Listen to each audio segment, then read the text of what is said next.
Gotham Knights, on fait le point. Captain Sam, can you hear me? Bonjour à tous, j'espère que vous allez bien. Vous l'avez compris, aujourd'hui on se retrouve pour parler de Gotham Knights. On va faire un très gros point sur ce que l'on sait sur le jeu jusqu'à présent. On va parler de l'histoire, des antagonistes, de comment le jeu va-t-il fonctionner en open world, quand est-ce qu'il sortira, sur quelle plateforme et plein d'autres choses. Je vous laisse vous installer confortablement et on plonge tout de suite dans Gotham City. Avant toute chose, je préfère le préciser dès maintenant, comme ça je suis sûr de ne pas l'oublier, mais Gotham Knights n'est pas lié à l'Arkhamverse. Donc il ne sera absolument pas lié à la trilogie des Arkham de Rocksteady, donc Arkham Asylum, Arkham City et Arkham Knight. Et il ne sera non plus pas lié à Arkham Origins de Warner Montréal justement, qui sont les développeurs de Gotham Knights. Ceci étant fait, où est-ce que Gotham Knights nous embarque du coup ? Eh bien on sait que Batman est mort et Gotham pleure son chevalier noir. Nos jeunes héros Nightwing, Batgirl, Red Hood et Robin, on parle ici de Tim Drake, eh bien ils devront retrouver le responsable du meurtre de Batman, alors que sa disparition ainsi que celle de Jim Gordon a laissé Gotham aux mains de criminels et de policiers véreux. Voilà, ça pourrait s'apparenter au synopsis de Gotham Knights. On sait que l'on effleure juste l'histoire parce qu'il y aura de nombreux antagonistes dans Gotham Knights, chacun avec justement leur storyline. Et justement, qui est-ce qu'on affronte ? La principale menace dans Gotham Knights sera la Cour des Hiboux, une organisation criminelle. Mais laissez-moi ce plaisir de vous décrire la Cour des Hiboux si vous n'avez pas lu le run de Scott Snyder et de Greg Capullo qui est juste derrière moi, voilà. Celui-là. La Cour des Hiboux, c'est une société secrète qui contrôle Gotham depuis sa fondation. Ses membres font partie des plus anciennes et plus riches familles de l'histoire de la ville, qui sont aussi les piliers de l'histoire de Gotham, car ils en contrôlent la richesse et l'industrie depuis plus de 2 siècles. Dans leur grande majorité, les habitants de Gotham pensent que la Cour est un mythe, une légende urbaine. Même si les poèmes sur son existence abondent, la société en elle-même est bien caché. On sait aussi que la Cour des Hiboux ne sera qu'une partie de l'histoire de Gotham Knights. Nous savons déjà que le Pingouin et Mr. Freeze seront de la partie, on les a vus déjà dans les trailers. Et puis vu le nombre d'antagonistes présents dans les jeux Arkham, on soupçonne que Gotham Knights fera a priori pareil et ramènera une belle pelletée d'antagonistes du Batverse. Gotham Knight est un jeu action RPG en solo ou en coop à 2, racontant une histoire originale et donc qui ne sera pas l'adaptation d'un comics. On sait que les créateurs du jeu ont pu collaborer avec justement les créateurs de certains comics, comme par exemple Scott Snyder et Greg Capullo pour La Cour des Hiboux, mais on sait aussi qu'ils ont pu collaborer avec Jim Lee, donc l'architecte de chez DC au niveau comics. Donc Gotham Knights aura une histoire complètement originale et on sait qu'il sera en monde ouvert explorable à 100% dès le départ sans aucune restriction. On peut donc en déduire qu'il ne sera pas nécessaire d'avoir un transport spécifique ou même d'avoir un niveau spécifique pour aller dans certaines zones de la map. Le jeu compte en effet nous faire passer plusieurs nuits à patrouiller dans la ville et il compte aussi nous faire passer nos journées dans notre QG, le Bifroi.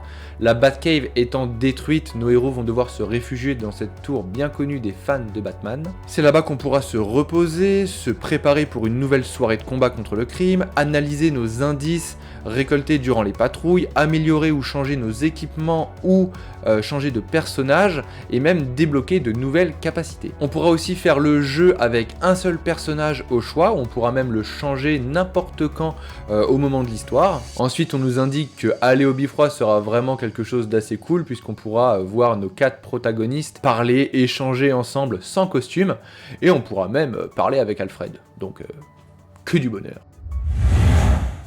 Alors la spécificité de Gotham Knights, ça sera justement la coopération qui sera possible tout au long de l'histoire. On pourra rejoindre à tout moment la Gotham d'un de nos amis, on pourra alors parcourir les 5 zones qui composent la ville, donc chacune contrôlée par une famille, comme bon nous semble, et sans être obligé de faire les missions ensemble. Et petite spécificité mais quand même très importante, puisque l'on pourra incarner le même personnage, qui se différencieront en fonction de leur arbre de compétences, de leurs pièces d'équipement et même de leurs costumes.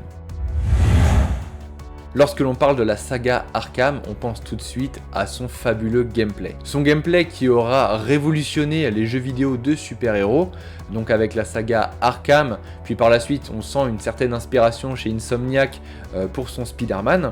Mais voilà, c'est vraiment quelque chose de très apprécié sur la saga Arkham, et donc Gotham Knights sera très attendu sur ce point. On apprend donc que le gameplay de Gotham Knights sera très semblable à celui de la saga Arkham. En même temps, on va pas changer une équipe qui gagne, même si on nous explique certaines variations, que ça sera pas le même free flow que dans les Arkham, que ça sera plutôt un jeu de style brawler, et que justement le gameplay changera en fonction des personnages. On aura une approche différente pour chaque personnage. Le petit détail en plus dans Gotham, c'est qu'elle sera peuplée. Il y aura des quêtes données par des personnages non jouables, et il n'y aura aucune limite de niveau nous bloquant pour avancer dans la quête principale. Mais attention, c'est pas parce qu'il n'y a pas de restriction de niveau que les ennemis ne s'adapteront pas. Plus on deviendra puissant, plus nos ennemis s'adapteront à nous, ils deviendront plus forts et pourront même appeler de nouvelles unités pour leur venir en aide.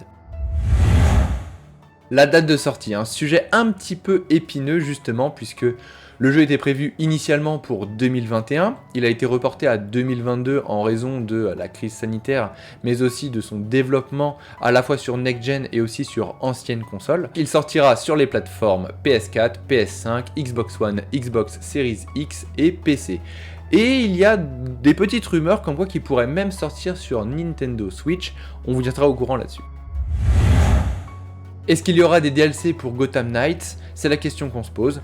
Moi personnellement je pense que oui, un petit peu comme les jeux Arkham qui avaient eu leur DLC à chaque fois, qui était d'ailleurs très cool.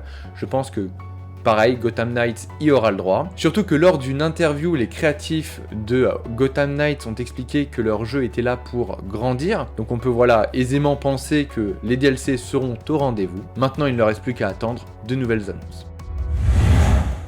Comme je vous l'ai dit, la trame narrative du jeu commence par Batman est mort. Mais il y a certaines informations qui pourraient présager le contraire, ou du moins qu'il pourrait revenir peut-être en fin de jeu, ou voire dans une DLC, à voir. C'est très récemment sur les réseaux sociaux de Gotham Knights qu'on a eu la première page d'une couverture d'un magazine de la Gotham Gazette, donc magazine fictif de Gotham City, où justement en première page, on nous montre que le manoir s'est effondré, et on parle d'un monstrueux accident. Dans un trailer, donc le trailer de lancement mondial de Gotham Knights, on apprenait que Bruce Wayne était mort lors d'une explosion, et donc ça coïnciderait avec l'effondrement de son manoir. Alors personnellement, est-ce que Batman pourrait mourir aussi simplement que l'explosion de son manoir, et donc l'effondrement, puisqu'on dit qu'on retrouve son corps dans son manoir?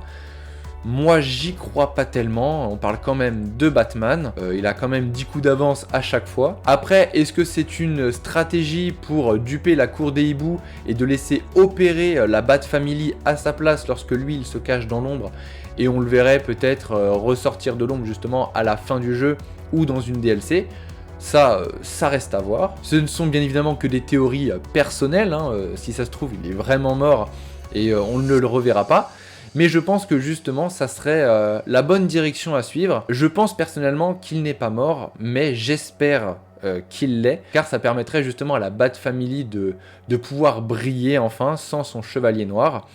Il a quand même fait son temps dans la saga Arkham. Alors oui, on est très attaché à Bruce Wayne, à Batman, mais je pense que c'est le moment de la Bat Family pour elle de briller, voilà, et ça atténuerait, je pense, le développement de tous les personnages au sein de Gotham Knights, le fait que Batman revienne à la fin. Voilà, n'hésitez pas à nous donner vos théories dans les commentaires.